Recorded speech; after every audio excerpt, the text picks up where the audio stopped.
your name, and you have 3 minutes. Hi, I'm a little bit nervous. This is my first time here, so bear with me here. But my name is Flora Carrasco, and I'm on Tire Man on the north side. Anyways, my family and I were impacted with the flood on May 1st of last year, 2019. And we lived over there on Amherst, right across the creek. And let's just say it was not pretty.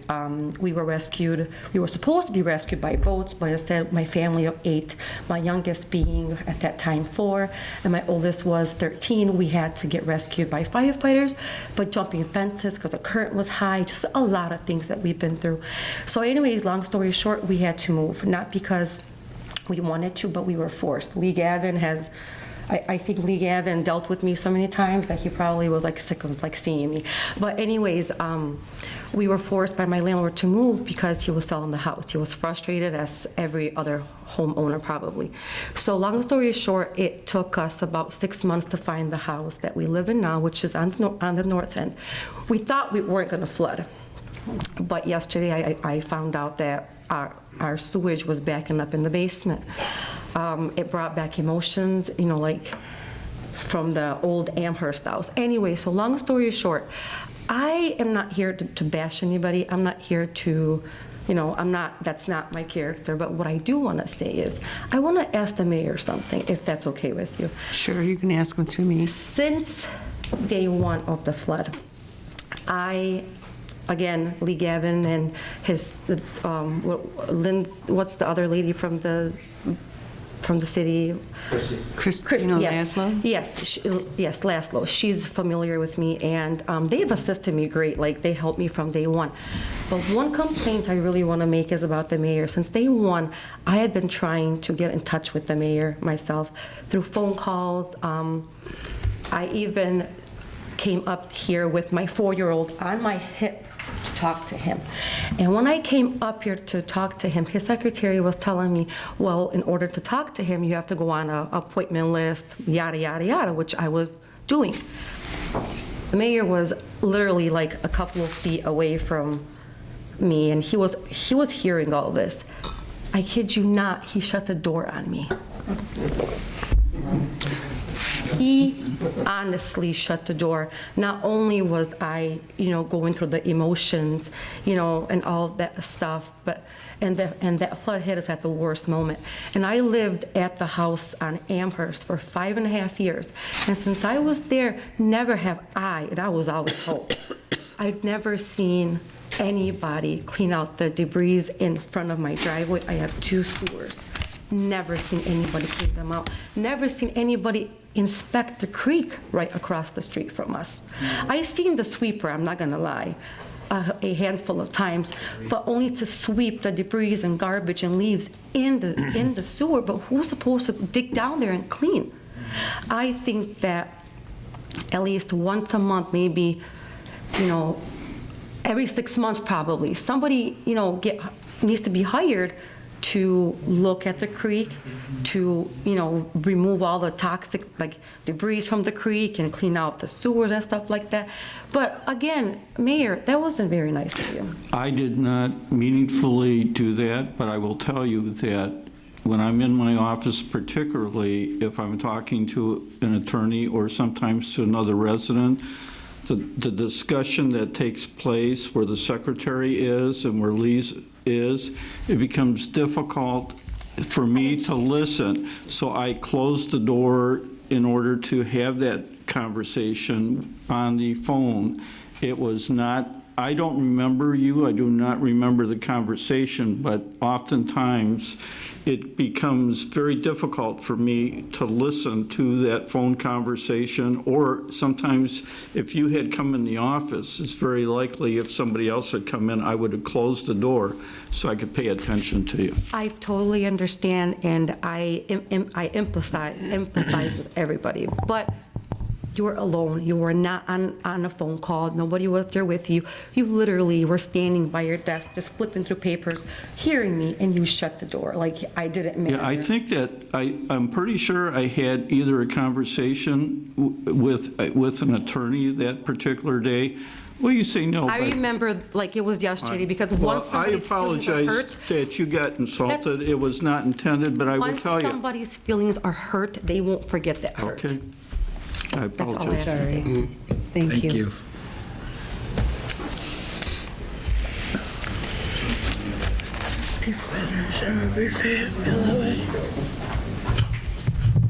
Good evening, Zuhair Abdelhaq. I'm just speaking just to please Dave Abdullah because he's looking at me waiting when I'm going to speak. It wouldn't be a meeting unless you got up and said something. Anyway, I want I got your address memorized. to wish everybody Happy New Year. And I hope this year will be better for our city than the previous ones. And thank you, Tom, because you spoke about the golf course, which I wanted to talk about it. Spring is coming up, and I would like to see that the city speed up some actions in it because we should be making more money from that place. We invested $1.8 million of taxpayers' money, and we need really to move on it so it becomes a place where people come to Dearborn Heights and want to live in Dearborn Heights because we have such a beautiful golf course. The second issue about the salary increases. I worked for companies and I had employees in my business. There is no way I'm going to give or get an increase in salary unless I have review by my boss or supervisor based on my accomplishment during the previous year or 2 years. For our city to come and give lump sum for everybody 5%, 10%, this is a disaster. Because I remember, and I'm not trying to hash the previous things happen. When somebody, director of recreation at the time, let the ice arena go for 10 years without inspection until our fire department condemned the building. And we want to give him $25,000 increase, which was around 40%. And the building, the same thing. And the other one who used to come here, and I can smell the whiskey on his breath, $25,000. Why? There should be some regulations or rules that whoever is in charge of that person, whether he's appointed or I understand the union people, they negotiate, and I'm not talking about them. I'm talking about those people who are appointed. There should be review every year, and the city council should at least learn about those reviews before you approve anything. I hope in the next budget discussion, and if there is any increases, wild increases like previously, that you will ask the right questions to see why that person deserved that money and why somebody else didn't get it. And thank you, and good luck to you, and good luck to our mayor, and I hope you guys come to your senses and reach some agreement about the audit. Thank you. Thank you. Any other comments? Thank you.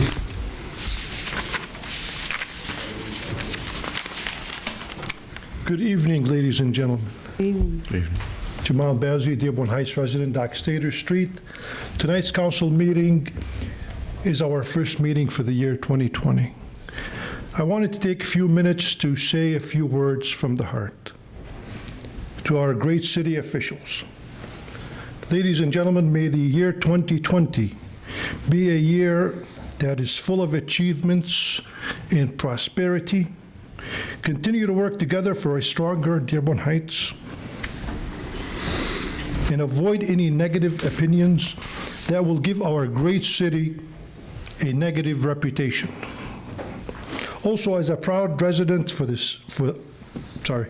Also, as a proud resident for the past 25 years of our great city, I ask you to use your positions for one mission, and that is to take great care of our city residents, invite investors and franchisees to invest into building our city. And that is starting from the Van Boer corridor all the way to Warren Avenue and Joy Road. Thank you all for your hard work, and may the year 2020 be filled with prosperity and happiness to all of us. Thank you. Thank you. And also, congratulations, thank you, Tom. Congratulations to both of you.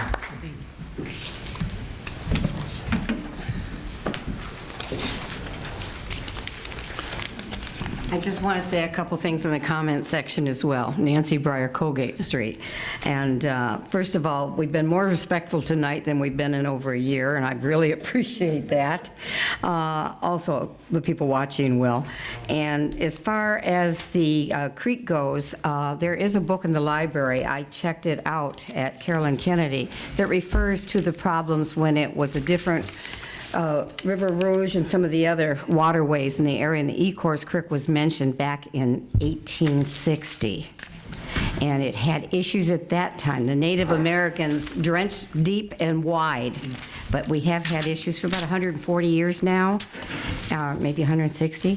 And so the book is in the library if you want to read the history. It's one of our residents from Dearborn, I can't think of the name to save me tonight, that settled along the creek area. And they were working for solutions back then, and I think it's been way too long. We've got to do something. And I went by yesterday on Hanover and Courier. I crossed the little bridge there at, Banner in Hanover. And it's really sad to see the sandbags up against the people's back doors and around their basement and living area. And the mud was so bad, my car is filthy now, and my shoes have to be put in the dryer and the washer when I get home, because it's still bad. And that was 3 days after the incident, and it wasn't as bad as last year. I mean, 2 incidents in 1 year. We've really got to go forward to this, and I hope that we can follow up on that presentation, that town hall meeting. I also want to thank you that Lisa is now going to be the liaison for the Women's Commission. I believe we have 5 members now, and maybe we can get something going. I was actually looking, but you came up earlier and said you have the meeting on the 22nd, so it won't be the 22nd. Right, okay. So- Any other day you pick, I'll make sure I'm available. I'm going to have my office contact all of you as members so we can get a date that all of you are available to. Okay, and one more plug on Warren Valley. As Brian knows well, we had a Christmas party there for the Berwyn Center. It was excellent. We had so many people wanted to come, it was well attended. We had our chairperson here, Denise, gave out little Christmas cards to everybody, and there were some gifts attached to certain ones. So I thank you for that. And we had Dave Abdullah was there, Robert Constant, Ray Muscat, and it's nice to see the council people at the events we have in the city. It's really a nice building, and we should make more use of it. Thank you again. Thank you. Thank you. Any further comment? Move to adjourn. So do I hear a move to adjourn? To adjourn. Support. Support by Councilman Muscat. All those in favor say aye. Aye. Meeting is adjourned. Hi, folks. This is Walt Pershevich, your city clerk. I'm here to talk about the upcoming presidential primary on March 10th and give you a few tips on making voting and the procedure easier for you. Voting in Michigan is easier than it's ever been with the enactment of several new laws, which include voter registration, up to and including Election Day registration, and no reason absentee voting. While we strongly suggest that individuals register early and not wait until Election Day to register, you may register and be eligible to vote at any time. If you are registering within the 14 days of an election and wish to vote in that election, you must register to vote in person with your local clerk and present residency verification. The following documents are acceptable forms of residency verification and must include your name and your current address. Those documents are a current utility bill, a bank statement, a paycheck, a government check, or other government documents. You may request an absentee ballot application in person at the clerk's office at 6045 Fenton, or by phone by simply calling 313-791-3432.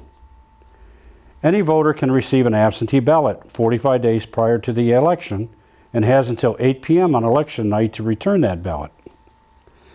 Please note, you must submit an application for each and every election.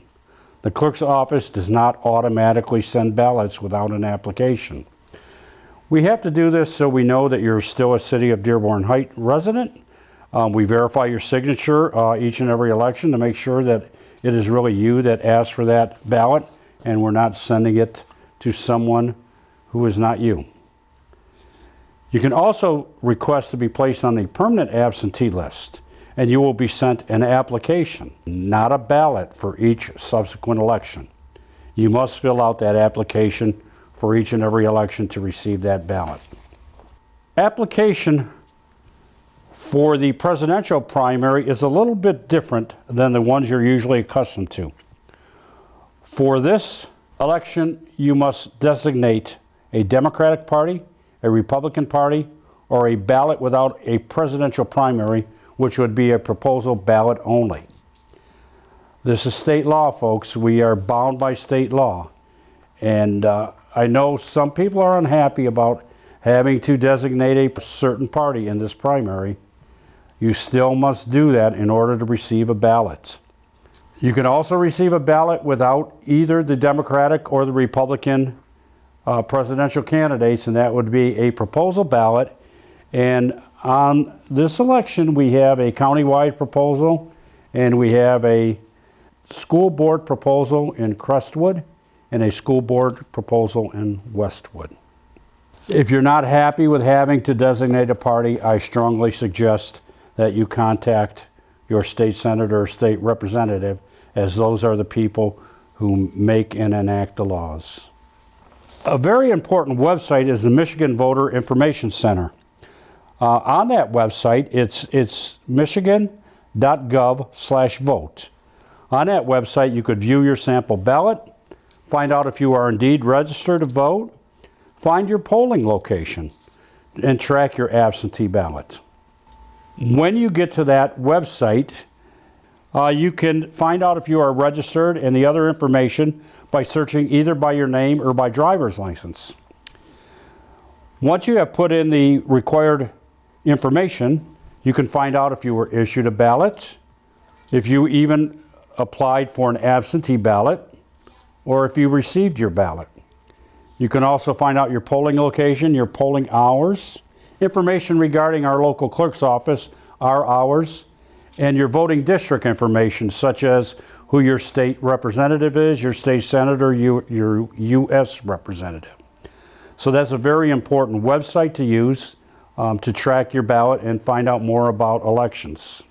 I want to talk a little bit about the new envelopes. The Bureau of Election has designated new envelopes to be used for the mailing and return of absentee ballots. The clerk's office will no longer be using the familiar brown envelopes that you're used to receiving your ballot in. Pictured here is the envelope that you will receive your ballot in. Next, we have a picture of the front and the back of the envelope that you would return your absentee ballot in. Please note on the right-hand side of the picture, the spot. It's very important that you sign your name. If you do not sign your name, we cannot count your vote. We will have to contact you and you will have to come in to sign your name if enough time is allowed before the election for you to get in. The proper amount of postage for this election will be 50 cents to return your ballot. We encourage you to be diligent regarding your absentee ballot, both receiving and returning the ballot. We will be mailing the absentee ballots on February 6th. If you have not received your ballot within a week of that date and you have requested one, please call our office for a replacement ballot, as some do get lost in the mail. Please do not wait until the last day or even the day of the election to call and report that you did not receive a ballot. Sometimes it's too late for us to remedy the situation of you not having a ballot. items do get lost in the mail. When returning your ballot, if you use the post office, please allow ample time for your ballot to be delivered to City Hall. Currently, the post office suggests 5 days for first-class mail for it to be received. All ballots must be received by 8 p.m. on Election Day in order for your vote to count. We suggest, if at all possible, you deliver your ballot directly to City Hall to avoid lost ballots or delayed returns. Who can deliver your ballot to City Hall? Of course, you can. A member of your immediate family who you have asked to return the ballot for you. A person residing in your household who you asked to return your ballot for you. A person whose job normally includes handling of the mail, but only during the course of his or her employment, and an authorized election official. During this presidential election cycle, and we'll be having 3 elections this year, March 10th is the presidential primary. In August, we will have a general primary, which will consist of state offices and U.S. representatives, and Wayne County offices, some judgeships and other races. And we also have an election in November, of course, the presidential, which will be a large election for us. As I said, you'll be receiving mail from various voter advocacy groups. These mailings may encourage you to register to vote, to apply for an absentee ballot, and return your absentee ballot. Some of these mailings may include some pre-addressed forms for you to submit to the clerk's office. Oftentimes, these mailings are confusing for our voters.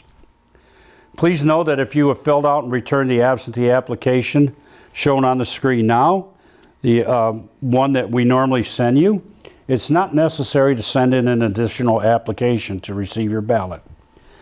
Those groups are just trying to promote the vote and get you to return your application if you have not. So please be aware, if you have returned your application, there's no need to fill out any additional paperwork.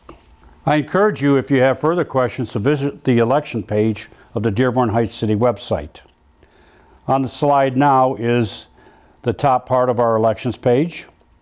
You can find much more additional information regarding elections, including a frequently asked questions section about elections. You'll be able to download an application to vote, information on working the election, and an application to work the election. And while I'm on that subject, we're always in need of election workers, folks.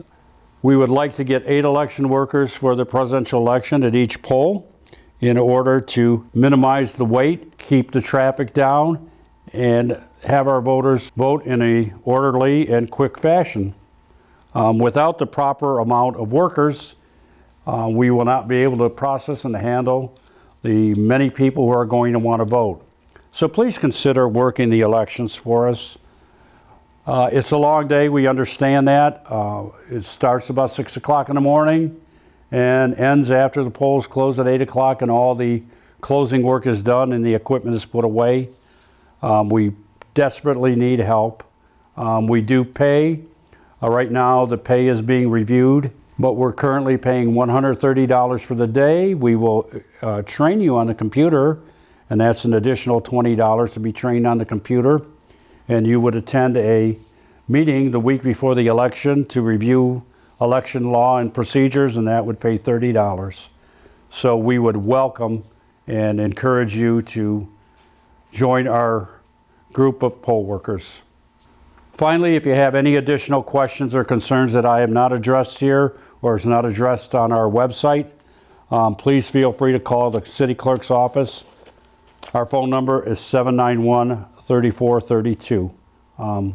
We look forward to having you vote in the elections, participating in the election, hopefully working. And once again, call us with any questions or concerns regarding elections. Thank you. This is your city clerk, Walt Prashevich. Have a wonderful day.